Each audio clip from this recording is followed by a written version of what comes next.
Welcome to another edition of the Mo Show Live, everybody. Hey, I'm Morris Lilienthal. Hey, we've got a great show with a great guest and important topic today.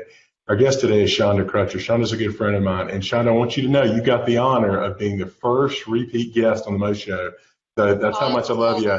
And so I'm so excited to have Chanda on today. Chanda, if you know Chanda from here in North Alabama or know her, follow her on social, or saw her on our prior episode talking about senior citizens and elder care. Chanda has over 25 years of work experience working with senior citizens in various settings and through the businesses that she works and worked in and runs.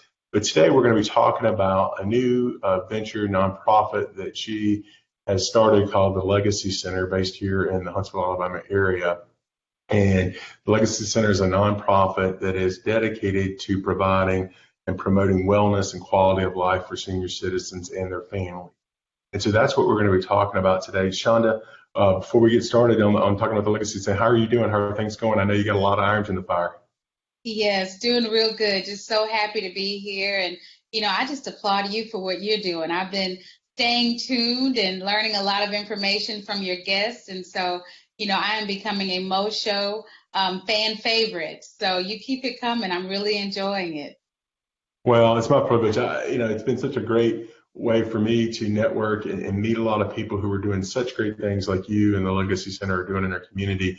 And it allows me to know, one, about the issues that are going on that I may not know about, that I want to share about. Because a lot of people, if it's not directly involving them, they may not be aware of it. But some of the things that we're going to be talking about today, well, the interesting thing is, hopefully, most of us are going to go through some of the issues and services that your nonprofit is offering today, because that means we're going to be living longer, and we're either going to have family members that are going to be living longer. We're going to be help caring for, and then as we get older, there may be some things that we're talking about that we need to be thinking about and how we can better serve our local senior citizens in our area. And then for people who are watching outside of Huntsville, there's probably things like this in your community. If not, you need to find out why there isn't and see what can be done to get something started. So, Chanda, I guess, you were telling me before we got started that this is kind of the 1-year anniversary of the Legacy Center starting. Give our audience just a little bit of what the rationale and reasoning, what was in your gut that wanted you to start the Legacy Center. Yeah, Morris, I think we all get to that point professionally and personally where we say, okay, I've done all of this, or I've done a little bit of this and a lot of bit of this. And mine came in the form of, so what, now what? And my response to so what, now what was legacy. I have encountered many people at different levels of care. I ran nursing homes, assisted livings, worked in home health. And I caught people usually right smack dab in the middle of a worst case scenario. And we'd have to go in and figure that out, whether that be moving into a different care environment or transitioning out of the hospital.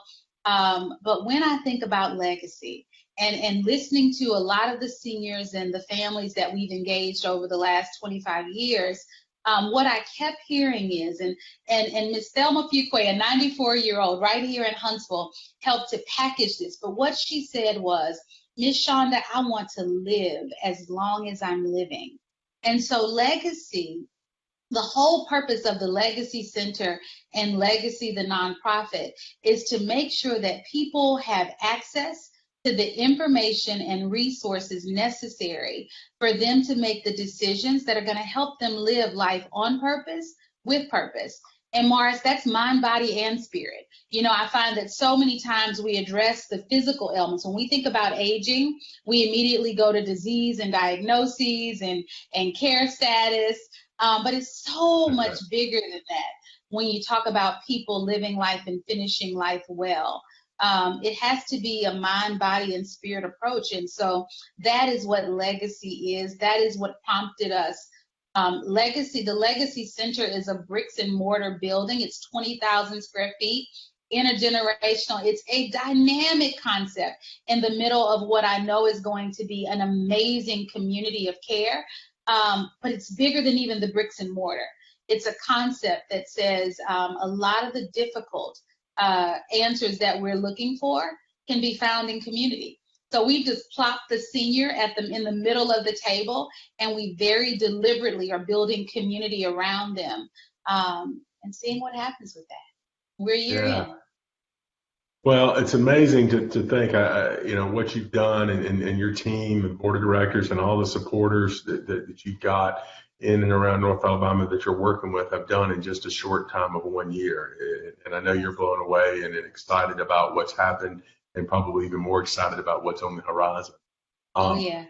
but that's so true that we think about when we hear someone is getting older, maybe they're having issues. Usually, you tend to first think about, well, what's their mobility, or the issues with Yes. eating, or issues with driving, Medication. with medication. Yeah, and so, but centered out from that are so many other things that are going on that you're bringing a light to, and not only for, as I understand, I want to get you to talk about this, but not only for the senior, his or herself, but their support network, their family, their Yes. caregivers, Yes. everything else. And I know that Yes. the Legacy Center is trying to look at this from a 360 point of view to try to make Most sure definitely. that everything is encompassed with that. Most definitely. Oh, You cannot just go ahead. I no, apologize. you go ahead. No, you go ahead. You can't just put the older adult in a bubble and address those things that you mentioned, medication and mobility, and not address the why. And sometimes the why spills over into family dynamics. Morris, a lot of what we've seen is sometimes the why is just depression. A lot of our older adults are isolated, and you fix that one small thing, and it can fix a lot. Now, I'm not saying throw your pills away and go throw a party, but what I am saying is that let's take care of the total person. Let's get to know the total person and then put interventions in place. A 7-minute doctor's appointment can identify that. Those things have to be done within community. And then I think when we take our physicians a comprehensive package of what's going on, then they can do what they do best, is to treat the real issues instead of treating issues that can be resolved in other settings. And hopefully one of those Well, settings has become the Legacy Center. yeah, well, I love the comprehensive aspect of what you're talking about, because you can't just package it up and say this is the pill, or this is the treatment for everybody, because you could line up Yes. 10 people that have a generally the same diagnosis, but their background and what's going on in their environment could be totally different, and all of that can affect how they need to be taken care of, what resources they need, what kind of healthcare, medications, all to support network they need in mind and body. And that's a big difference. And you know that as well as I know that. And, but I don't think there's been, until, what your concept you put together here, there hasn't been really a lot of focus on that. It's just been, let's give this one specific treatment because this is what we know is best for this general condition. And you're Yes. trying to look Yes. beyond that. Yes. With Yes. with that in mind, so let's kind of dive into it then. Let's talk Okay. about some of the programs and services that you're offering for the Okay. seniors in our area there. And I know there were probably 4 or 5 things that you really wanted to touch on that you're doing now. So kind of talk to us about some of the things that you guys are working on out there right now that you think would be good for the community to know that these are the services that you're offering to the Yes. seniors and their families. Yes. Well, I tell you, we are under the leadership of an amazing volunteer board of directors. But our day-to-day operations, we have Megan Watson. Megan is a licensed social worker. She spent many years over at Huntsville Hospital, has some hospice background, some nonprofit background. She is a graduate of the University of Alabama, and I don't hold that against her. Go Tigers. But she is just amazingly plugged into the needs of caregivers and those in our community. And so the first gap that we identified as a board was that there are many services out there, of course, for those who have resources. And there's a good little mixture or plethora of services for those that are indigent. What we were Right. finding is that there was this middle class pocket of people that may have working caregivers, caregivers that needed a little bit of respite, that really couldn't find good alternatives for care for those that had cognitive impairment. So to put that in real terms, they couldn't afford $4,000, $5,000 a month to put mom or dad in assisted living or into a SCALF unit or an Alzheimer's unit, assisted living. They couldn't afford $5,000 to $8,000 a month to bring caregivers into the home to cover those 7 to 8 hours a day while they continue to work or continue to have a livelihood, but they needed an intervention. So our goal, Morris, is that we want to encourage people to live in the least restrictive environment for as long as possible. So we birthed Generations, which is our Alzheimer's Day program. You may have heard the term, or some of your listeners may have heard the term adult daycare.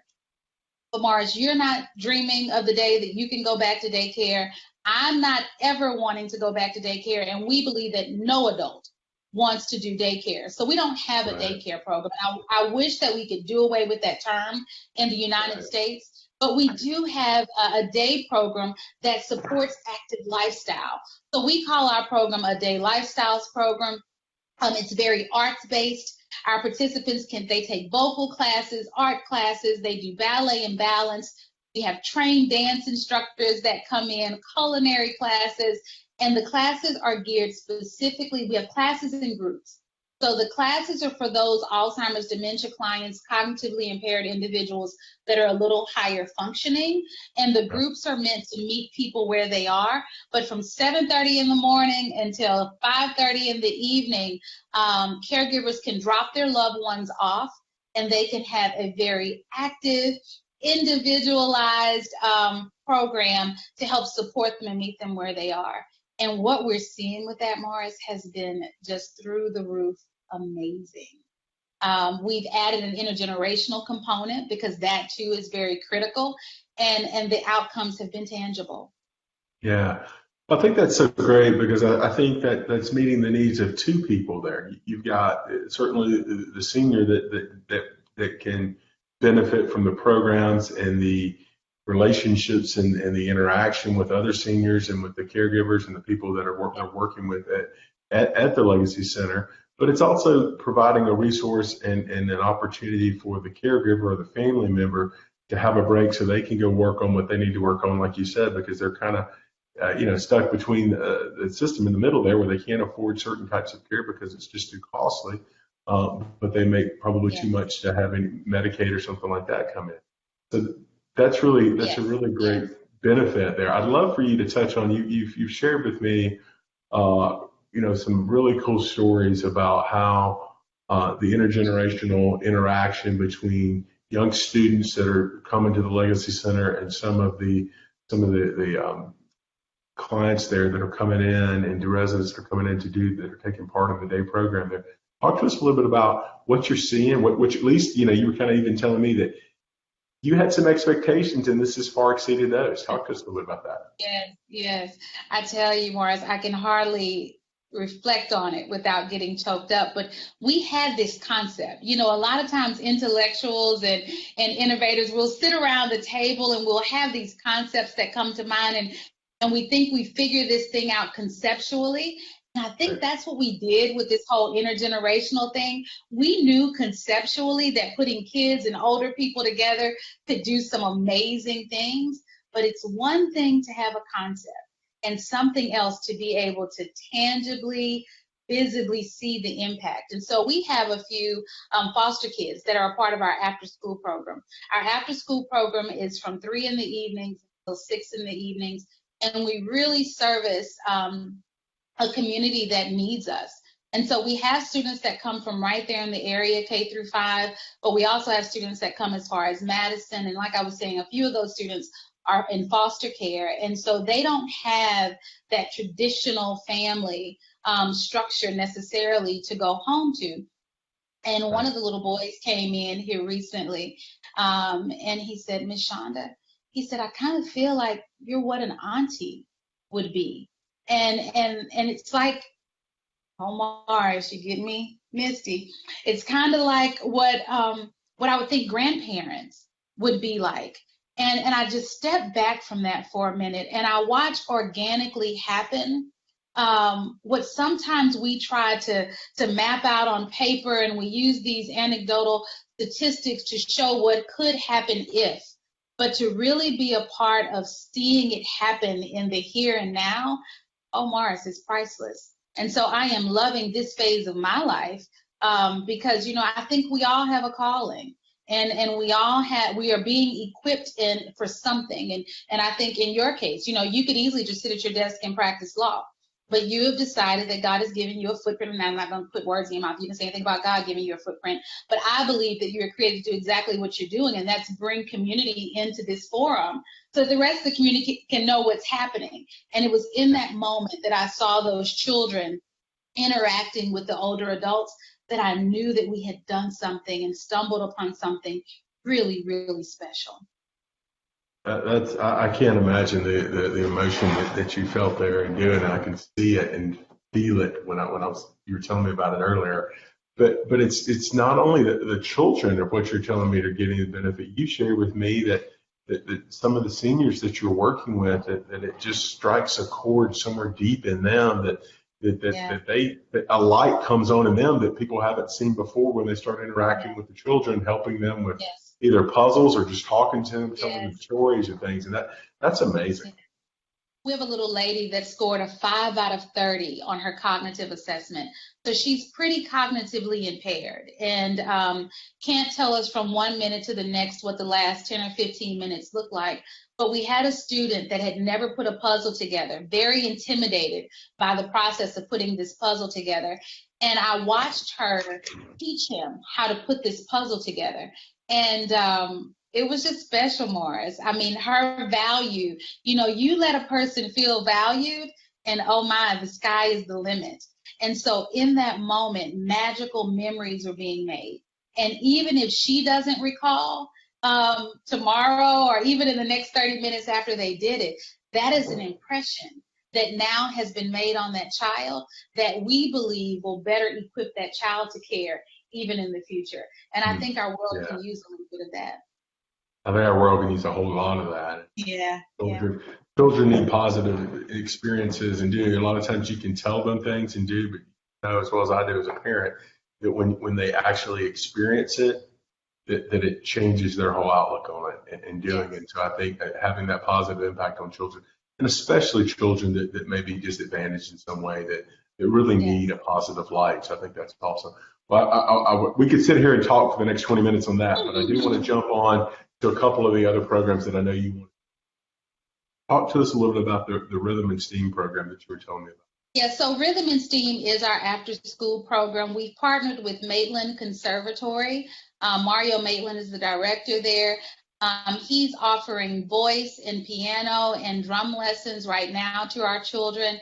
AARP has also supported us with some music beat-making units, so they can even produce their own music and produce their own beats. So, they are over the moon with that, and we thank our AARP for that contribution. We also have Ilion School of Dance, under the direction of Ariel Foster. She is a graduate of Louisiana State University, go Tigers, and she comes in, and in addition to teaching ballet and balance with our older folks, she also teaches ballet and jazz combo to students who typically would not be able to take those types of classes. So our Rhythm and Steam program is open to students K through 5. They can come from 3 to 6. We feed them well. We love them well. We tutor them in the sciences, math, reading, all different topics, educational topics, but they can also, Morris, choose 2 electives. So they choose from an art class, a dance class, a music class, or even a culinary class, just to keep their minds engaged in different ways. That's great. That's great that you've got just a plethora of opportunities there for them to be exposed to, and something that may strike a chord with them. And also with the balance of dancing, that for the seniors that are involved in that helps them with their mobility and strength as well. But does it, and it's not just PT or rehab, it provides it in more of a setting that maybe gets their mind off of it, and they're having fun and enjoying it and not thinking about them doing rehab. Who cannot get better and have a more quality of life with Elvis and Aretha? I just think that makes everything better when you can blast a little bit of goodness gracious, great balls of fire going up and down the hallway. And we just have fun, Morris. We just have a lot of fun at Legacy. Well, that's awesome. And talk to us a little bit about you mentioned to me about the Legacy Choir. Tell us a little bit about what that is. Yeah. So we're so excited. Chauncey McGlathery is our volunteer choir director. We have started the Huntsville Community Legacy Choir. It's for individuals 55 and older. The Dr. Jeanette Cote has come on board as our mentor just to make sure we get this right. But national studies have shown the impact of gospel choirs on socialization, on depression, even on cognitive status. And so we said, okay, that's an easy one. And so under Mario's direction, Chauncey is driving the choir. But it is red and yellow, black and white from all parts of our city. This choir is coming together to make a joyful noise. And I can't wait to see what all comes out of this choir. So we just had an interest meeting and one practice so far. They practiced on Tuesdays. We still have room for more. So anyone 55 and older that would like to come out and learn more about the community gospel choir, I just encourage you to do so. We're going to have a lot of fun with that. That's awesome. That's awesome. That's great that you're doing that, and you're including a really wide spectrum of people here in North Alabama in the community over 55 and do. I've got a few more years, but maybe I can get my voice warmed up then. So, come on over. Hey, if you're just joining us, welcome to the Motion Live here. Our guest today is Chanda Crutcher. She's the founder of the Legacy. We're talking about how the Legacy Center provides resources, services, and programs to promote wellness and a healthy life in mind, body, and spirit for seniors and their families. Now, speaking of that, a couple of other things that I know that you're passionate about and have through your background in senior services is education and training. And I know that a couple of things that the Legacy Center is doing is providing some training services out there in some really needed and important areas. Talk to us a little bit about the abuse and exploitation training and a little bit about the guardianship training. Yeah, training is so important to us, Mars. We believe that the more people know, the better that they can care.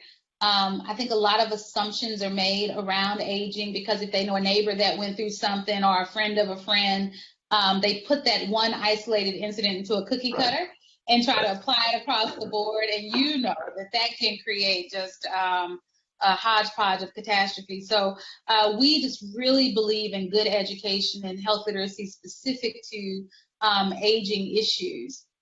And so we speak out a lot about abuse and exploitation. Elder abuse and exploitation is on the rise. We see it every day. It has been right in my back door, and we've had to address it. But one of the things that I just really want to share this morning is that you have to have the difficult conversations with people. You know, my aunt called and she said, Chanda, I need you to help me with my rent this month. And instead of just writing that check, we dug a little, Morris, and we found out that there was someone that was coming over with an agency that was designed to help her. And they were taking her debit card and paying utilities bills and eating out and in essence took everything that she had. And so when you have seniors that are in your world or within your circle of influence, I just challenge everyone to get out there and get in their business a little bit and make sure that we're protecting our seniors. You know, I think Madison has garnered, I was listening to Connie Glass in a meeting yesterday say, and I agree with her 100%, that Madison is getting a reputation, Madison County, of being a safe place for predators to come and prey on older adults. Well, I think that season is passing really quickly. And Mars, we are serving notice that it's not going to happen on our watch. Judge Frank Barger is our probate judge here in Madison County, and he is really putting together an amazing group of people to address the issues of exploitation and abuse. We have a volunteer guardianship program that we're raising up at Legacy. We need people who are interested in these topics to make contact with us. We want to get information in your hands that you can take back to your churches. We want to come out and speak to your groups, whether that be your Rotary groups, your faith-based organizations, or your other social clubs. We want to get this information into the hands of the people that can get it to the people at large, Mars, because our seniors are being taken, and especially in the Rocket City, where we've had so many that are responsible for building frameworks that are designed to serve and protect us. I think it's now incumbent upon us to make sure that we're serving and protecting them well. No doubt. And I think we see that, folks. If you'll just think for a second of all the opportunities where you're out using your information and people are either spam phone calls, emails, letters, all these schemes that are going on out there. And somebody who is 40 years old and may not have any physical or mental issues, they're getting scammed all the time. So if you take someone who's more vulnerable and doing it's out there, and one of the things that I know you talk about and that Doug here at our office talks about and preaches is if you see or something doesn't seem quite right, or something seems off, or there's somebody new in their life, if somebody pops in and you're like, well, who is that, mom, or who is that dad, or auntie, or neighbor, who is that coming around? Be inquisitive, and you're not being nosy, you're being helpful. And ask questions, because there are answers out there that may be benefiting them that they need to know, that they need to be more cognizant of who they're interacting with and what they're doing with their money and things of that nature. Real quick, Chanda, I want to just thank Lauren Brooks for joining us, a mutual friend of ours who I know is on the board here and doing great things with you. And so Lauren, thanks. So talk to us a little bit about, you guys are funded and how people can get involved and volunteer with you guys. We are not a government agency. We don't receive any government funding. It is all philanthropy and private funds. And so we need financial support. We need volunteer support. We are right in the midst of, we have those older adults, they are now the children. So our Farm to Table Community Kitchen project is huge. Make your tax deductible donations to the Legacy Center. You can visit our site to donate at www.liveyourlegacyhere.com. But we are in the process of developing that community kitchen. We also provide a lot of support services to our children. Those services are usually given at free or reduced cost by the providers, but Legacy does have to assume those costs. And so we're always looking for supporters. We have 2 or 3 major fundraising events during the year. But more than anything else, Morris, I just like to invite your community and anyone that's watching to come follow us on Facebook at the Legacy Center, or visit our website and subscribe for our newsletter so we can keep you up to date on the different things that are impacting older adults in our nation and in our state and in our community. But you can also sign up to volunteer. We have the world's greatest dream team, which what we call our volunteers. They do everything from our monthly birthday party to planning special events, to being a part of our educational events, to coming in and spending time with our seniors. So we'd love to have you come on board as a volunteer, or just lock in with us so that we can make sure to funnel as much information as we can and get it in the hands of the people that can really make a difference when it comes to quality of life for our older adults. And I think education is really the key, and it's education for the family, friends, education for the caregivers, that are people that are out there, whether they're in more of a professional caregiving setting, or somebody, or it's a family member, a friend that's turned into a caregiver, so they can know what to look out and do for, and how to best care for not only their loved one, but also themselves, and do that. And I think this is really great, what a community effort you're putting together to provide a quality of life for our seniors. And not only are you providing quality of life for them, but the Legacy Center is impacting, there's a ripple effect that's going out and impacting so many people, as you talked about earlier. All the young children that are working in the intergenerational activities that you're doing, it's benefiting them. And so I really think the outpouring of everything that's coming from the core, as you said, I think you said at the beginning of our interview, you put the senior at the core of it, and then you build it out around and do. But that core provides so many things, and there's so many tentacles out there that it's really, really awesome. So, Morris, they say the U.S. Census Bureau says that by 2030, we'll have more people over the age of 65 than we will have under the age of 18 for the first time in U.S. history. Wow. So a lot of people think that when the senior tsunami hit with the baby boomers, that was just going to be a temporary thing. that influx of older adults was just going to be a temporary thing that we're just going to have to buckle down or hunker down and deal with for a season, and then we'd move back on and get into a different type of rhythm. Well, they're not going anywhere. We are an aging society, and I think that we're putting a lot of wisdom into the grave because we're not tapping it. And so hopefully this conversation this morning, the mission of organizations like the Legacy Center, there are other amazing organizations that serve seniors throughout the town. ASA is one of my favorites. They do amazing work over there. Get to know them. TARCOG and the Area Agency on Aging, they're doing amazing work.